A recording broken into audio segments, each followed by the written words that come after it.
พี่น้องวันนี้ผู้บ่าวไปส่งผู้บ่าวตัดผมล้อมื้อนี้นะตัดผมใหม่เฮ้ยเอาไว้เฮ็ดงานพี่น้องโอ้หน้าตาก็ได้ที่ถ่ายวิวธรรมชาติให้เบิ่งมื้อนี้นะวันนี้ตื่นมาจากเฮ็ดหยังต่อเฮ็ดหยังหลากหลายรายการเก็บบ้านเก็บซ่องเอาลูกไปโรงเรียนแต่ว่าผัวไปส่งดอกว่าเมียตื่นมาก็เอาลูกกินอาหารส่งอาหารเช้าแล้วก็ผัวไปส่งมื้อนี้บรรยากาศดีครับพี่น้องใส่เสื้อเฮ็ดงานเลยได้นี่ได้ไปก็บ่ต้องเปลี่ยนเพราะว่าเอาเสื้อเฮ็ดงานมาซักอยู่บ้านว่าซั่นซะมื้อนี้ก็เลยใส่ไปเลยเพราะไปก็ต้องไปเปลี่ยนอยู่บ่อนเฮ็ดงานที่ไทยธรรมชาติข้างนอกให้เบิ่งบรรยากาศข้างนอกเด้อพี่น้องบรรยากาศค่อนข้างจะดีขนาดภายในอาทิตย์นี้นะDos días, 3 días está muy bien, ¿no? No tanto frío, บรรยากาศดีหน้าร้อนแบบคล้ายๆกับหน้าร้อนเลยบ่หนาวอยู่แต่ว่ากะชิวๆธรรมดาว่าเช่นซะบ่หนาวคือแบบว่าตอนทั้งที่ว่าหน้าเป็นหน้าหนาวว่าเช่นซะเนาะแต่ว่ากะร้อนนะบรรยากาศค่อนข้างจะดีพี่น้องหญ้าข้างนอกก็เขียวทั้งฝนตกแดดโดนแดดแดดหญ้าก็ขึ้นมาเบิ่งต้นไม้พี่น้องต้นไม้ก็เห็นแต่โตเห็นแต่ก้านแต่กิ่งมันถามว่ามันตายมันไม่ได้ตายได้เด้อใบไม้ก็ได้เป็นช่วงใบไม้หล่นหน้าหนาวก็ที่เปลี่ยนสีแล้วก็หล่นแต่ว่าก็บ่ตายเนาะสังเกตเบิ่งข้างทางต้นไม้นะพี่น้อง เห็นบ่บ่ได้ตายได้หั่นเด้เป็นการแมลงมันหนาวแล้วมันก็หล่นบรรยากาศดีแฮงอาทิตย์นี้ผัวเข้างานบ่าย2ก็เลยไปส่งเมียได้อาทิตย์นี้นะก็เลยก็แต่ว่าก็สิไปน้ำหมู่แต่ว่าผัวก็บอกว่าบ่เขาสิไปส่งดอกว่าซั่นเด้ก็เลยได้ไปกับผัวอันนี้เป็นร้านจีนพี่น้องร้านจีนขายเครื่องของจีนโดยเฉพาะ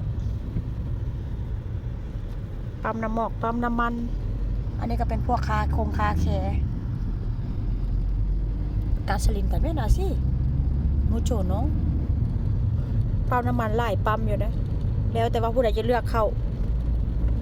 ผู้ใดสมัครใจเข้าร้านใดก็เข้าร้านนั้น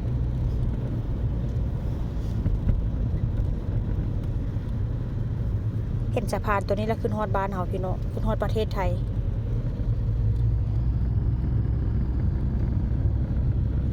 สะพานตัวนี้นะขึ้นฮอดอันสะพานประเทศไทยเนาะอยู่กรุงเทพเวลาขึ้นเท่านั้น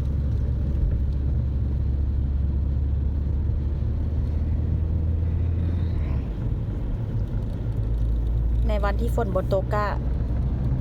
อาจจะก็คืนแต่แถวนี้โซนนี้ก็เป็นโซนที่แบบว่าเขาจะมอกกำลังกายได้โซนนี้เด้อมีแต่ถ่ายให้เบิ่งบ่ได้บรรยายจากเทื่อโซนนี้โซนออกกำลังกายไปอีกหมู่บ้านนึงว่าเส้นซะไปซอดไปออกอีกหมู่บ้านนึงต้นไม้เหลือแต่กิ่งพี่น้อง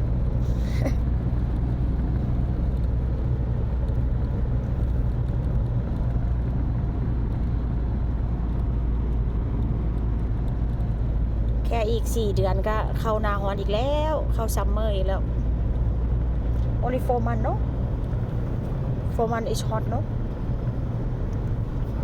5 or 4 months เมียว่า4ผัวว่า5นี่ล่ะพี่น้องภาพบรรยากาศที่ว่าผัวไปส่งลงไปนี่ก็เป็นอีกหมู่บ้านนึงเด้อนี่เด้อ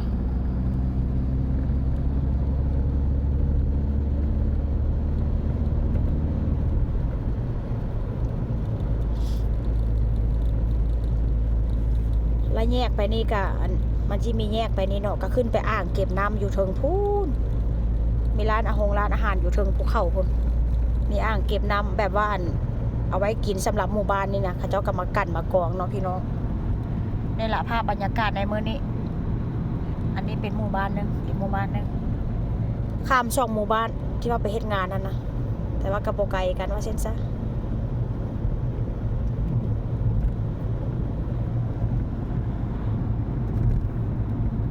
พี่น้องมื้อนี้ถ่ายภาพบรรยากาศมาให้เบิ่ง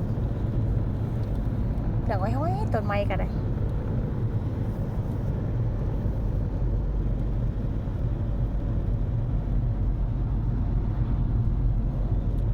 คนก็สิไปเฮ็ดการเฮ็ดงานกัน